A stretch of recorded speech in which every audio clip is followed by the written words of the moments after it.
Bienvenue à vous toutes et tous pour ce temps de culte. Nous sommes encore dans la joie de Pâques. Oui, Christ est ressuscité. Il est vraiment ressuscité. Alléluia. C'est cette affirmation joyeuse qui est reprise au matin de Pâques, un peu partout dans le monde et dans toutes les langues, qui nous procure joie, paix.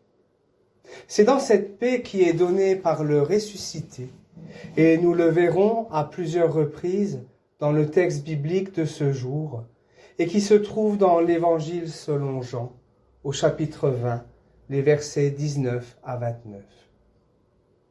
À vous, internautes, peu importe le moment où vous visionnerez ce temps de culte, je souhaite qu'il soit pour vous, pendant un instant, un temps à part dans votre vie. Une vie qui est peut-être bousculée avec des craintes, de la solitude, ou tout simplement encore dans cette joie pascale.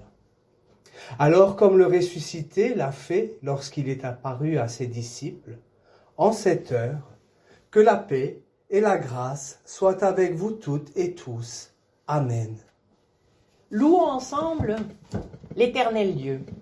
Avec le psaume 34, Dieu espère l'appel des fidèles. Après l'avoir échappé belle.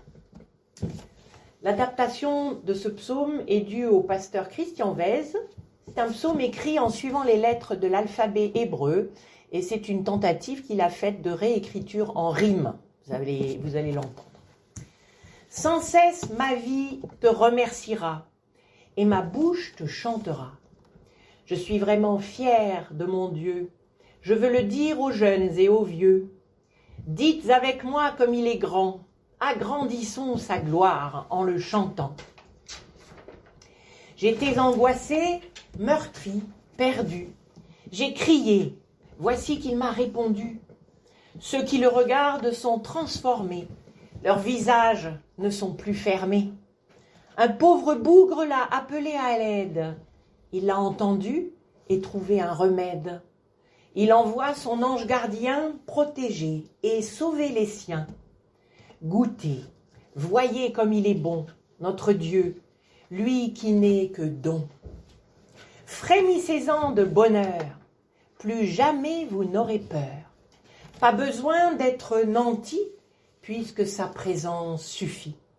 Écoutez-moi, vous les enfants, voyez comme Dieu est grand. Vous voulez avoir la garantie d'une vie pleine et réussie? Alors, gardez-vous de médire, abstenez-vous de mentir, résistez au mal, pratiquez le bien, pour la paix, luttez sans fin. Dieu veille sur les fidèles, il espère leur appel. Il s'oppose aux malfaisants en les anéantissant. Si vous vous tournez vers lui, il sera toujours votre appui. Il connaît chacun de nos chagrins et nous entoure de ses soins. Votre vie ne sera pas plus facile, mais Dieu sera au bout du fil. Si vous n'étiez plus qu'un squelette, il relèverait encore votre tête. Le méchant sombre dans son malheur. Dieu condamne son erreur. Mais pour chacun de ses serviteurs, il sera accueil et douceur. Amen. C'est vrai. L'amour de Dieu est fidèle et solide. On peut s'appuyer sur lui.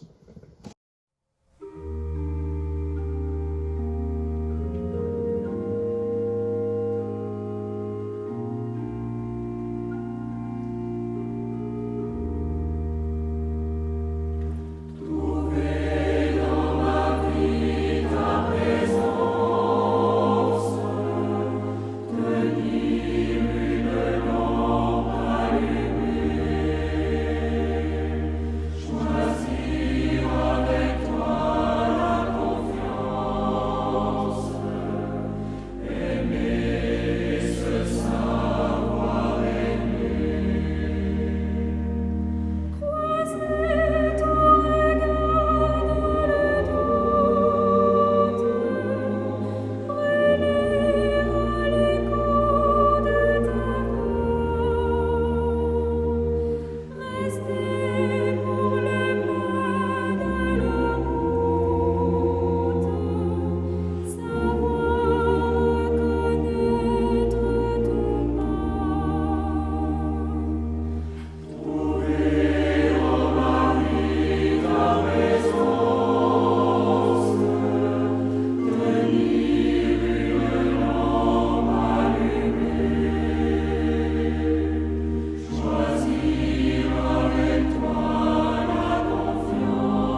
Évangile de Jean, chapitre 20, du verset 19 au verset 29. Le soir de ce jour, qui était le premier de la semaine, les portes du lieu où se trouvaient les disciples étaient fermées. Par la crainte qu'ils avaient des Juifs, Jésus vint et debout au milieu d'eux, il leur dit « Que la paix soit avec vous !» Quand il lui dit cela, il leur montra ses mains et son côté. Les disciples se réjouirent en voyant le Seigneur. Jésus leur dit de nouveau, « Que la paix soit avec vous, comme le Père m'a envoyé moi aussi, je vous envoie. » Après ces paroles, il souffla sur eux et leur dit, « Recevez l'Esprit Saint, ceux à qui vous pardonnerez les péchés, ils leur seront pardonnés. Et ceux à qui vous les retiendrez, ils seront retenus. » Thomas, appelé Dyme, l'un des 12, n'était pas avec eux.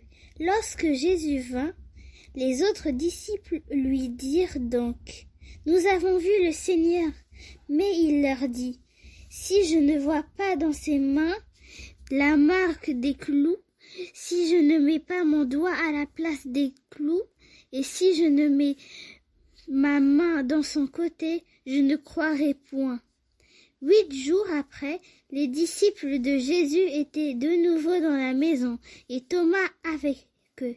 Jésus vint, les portes étant fermées, et debout au milieu d'eux.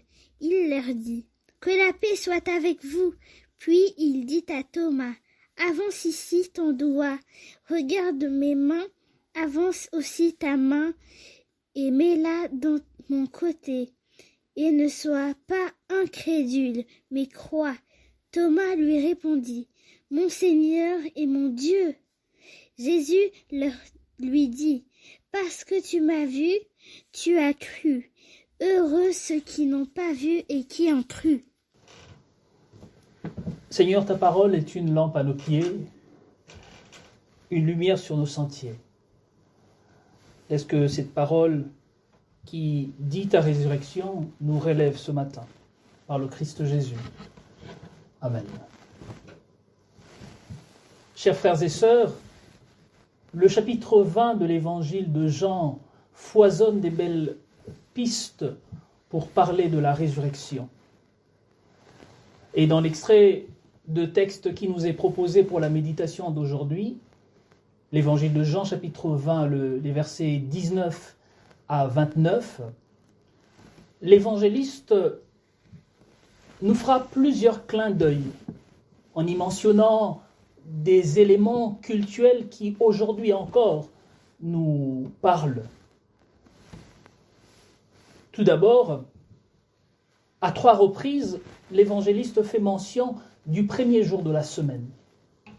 Le Christ apparaît le premier jour de la semaine, le dimanche, jour de fête, jour de la résurrection.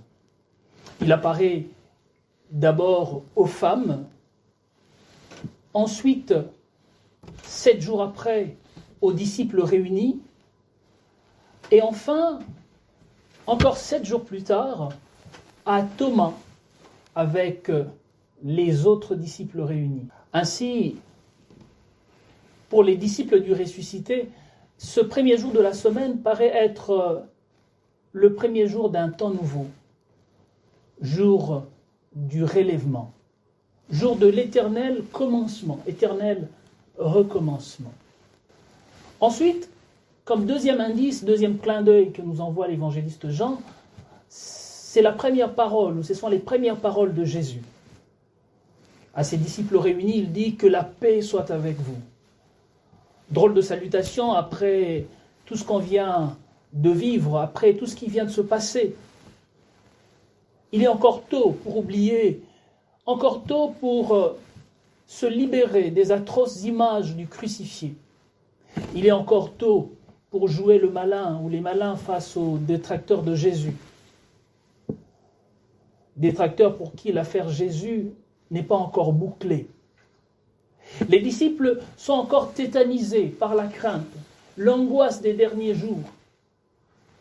Ils sont encore tétanisés par l'horreur de la passion et de la mort, par la nuit de jeudi, de vendredi et le silence de samedi. Et pire encore, et comme si la mort ne suffisait pas, il semble que son corps a disparu. Et dernier indice de ce texte, la liste n'est pas exhaustive, ce sont les marques des clous dans les mains et aux côtés de Jésus. Un peu comme pour nous dire ou nous redire qu'il est le Seigneur toujours présent pour partager la fragilité, la finitude humaine. Il est ressuscité et habite nos impuissances. Il est chaque jour avec nous, malgré les tempêtes que nous semblons traverser. La résurrection, chers frères et sœurs, par ces marques des plaies de Jésus, n'annule pas la croix, de même que notre foi et notre espérance n'annulent pas nos épreuves et nos blessures. Mais autour de ces différents indices, arrêtons-nous un peu comme à chacun de nos cultes pour interroger notre existence à la lumière de la résurrection, pour interroger notre vie à la lumière du ressuscité. Vous le savez sans doute, la question que l'évangile ou l'évangéliste Jean nous pose n'est pas comment un mort peut-il revenir à la vie et passer par les portes fermées, mais plutôt comment dire la résurrection aujourd'hui, dans la réalité de notre humanité. Dans ma réalité humaine, comment dire que Christ est ressuscité? J'ai gardé 2 pistes à nous proposer pour dire la résurrection aujourd'hui. En réalité, ce n'est qu'une seule piste qui a des conséquences énormes dans ce que Jacques Ellul pouvait appeler l'éthique chrétienne. La seule piste, c'est la piste de la paix. Que la paix soit avec nous. 7 jours sont passés depuis sa mort, et ses disciples, par peur, étaient réunis dans une pièce verrouillée, barricadés contre les intrusions de l'extérieur. Et voilà que là, Jésus franchit les murailles pour les faire sauter. Il franchit les murailles et annonce la paix. Malgré les portes fermées, Jésus les fait passer de la peur à la paix, de la crainte à la joie. Et ce, afin qu'ils ouvrent eux-mêmes toutes grandes leurs portes et sortent proclamer aux autres la bonne nouvelle de la résurrection, bonne nouvelle du salut. La paix soit avec vous. C'est aussi une invitation à sortir de nos enfermements. Ainsi, chers frères et sœurs, parler du ressuscité, c'est raconter comment il est arrivé au cœur de ma vie enfermée, ma vie verrouillée, et comment il m'a fait bouger, comment il m'a fait sortir de là, bien que je ne l'ai pas vu. Dire la résurrection, c'est donner et recevoir la paix. C'est accepter de bouger, de faire sauter les portes fermées, les portes des tombeaux, les portes de ma maison, portes de nos églises, portes des situations bien trop assises, bien trop confortables où nous nous protégeons, où nous nous complaisons. Pour laisser place à celui qui veut se tenir au milieu de nous, de notre existence. Dire la résurrection, c'est faire sauter nos portes fermées pour accueillir celui qui veut partager notre fragilité, notre fragile existence. Oui, lui, notre Seigneur et notre Dieu. Ainsi, frères et sœurs dans le Seigneur, le fruit de la victoire du Christ sur la mort, c'est bien la paix. La paix retrouvée avec Dieu. La paix retrouvée avec nous-mêmes, mais bien plus, la paix retrouvée avec notre prochain. Cette paix, voyez-vous, ne suppose pas une tranquillité béate, enfermée dans notre zone de confort. Les actes des apôtres les témoignent d'ailleurs mieux. Mais c'est une paix qui suppose des relations plus humaines, des relations plus vivantes, plus vivifiantes. Alors, puisque le Christ ressuscité fait sauter nos murs de séparation, puisqu'il nous invite à triompher de notre peur, de nos angoisses, de ce qui est mort en nous, allons. Allons et que la paix de Dieu soit avec nous. Que la paix de Dieu soit avec vous. Amen.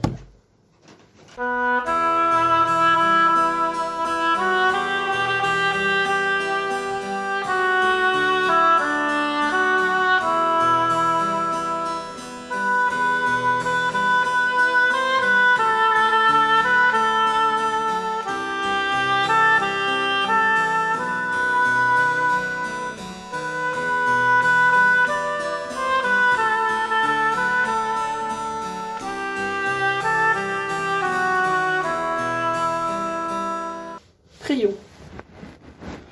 Seigneur, donne-nous des yeux pour te voir nu et affamé. Donne-nous des oreilles pour t'écouter criant et suppliant.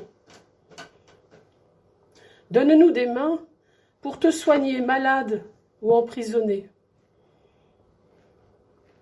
Donne-nous un cœur ouvert pour t'accueillir, étranger ou sans toi, dans la maison de la fraternité, à la table du partage. Donne-nous l'intelligence pour construire des ponts, un cœur pour briser les frontières et le courage pour les dénoncer. Donne-nous l'endurance pour la marche, l'appui dans les tribulations et l'audace dans la prophétie. Donne-nous la force de raccourcir les distances, de respecter la distanciation sociale, de globaliser les solidarités, rallumer les rêves et peser et ouvrir les germes d'un avenir d'espérance. Amen. Nous vous réinvitons à gestuer ensemble le Notre Père. Notre Père qui es aux cieux, que ton nom soit sanctifié, que ton règne vienne, que ta volonté soit faite sur la terre comme au ciel. Donne-nous aujourd'hui notre pain de ce jour. Pardonne-nous nos offenses comme nous pardonnons aussi à ceux et celles qui nous ont offensés. Et ne nous laisse pas entrer en tentation, mais délivre-nous du mal. Car c'est à toi qu'appartiennent le règne, la puissance et la gloire au siècle des siècles. Amen. Recevons les paroles d'exhortation et de bénédiction. Sur nos chemins escarpés et sur nos grandes routes, dans nos maisons et au cœur du monde, parmi nos frères et sœurs ou au milieu d'inconnus, où que nous soyons, Dieu est là. Où que nous soyons, il nous accompagne. Il nous aime et garde nos pas. Qu'il nous bénisse et allons dans sa paix. Amen.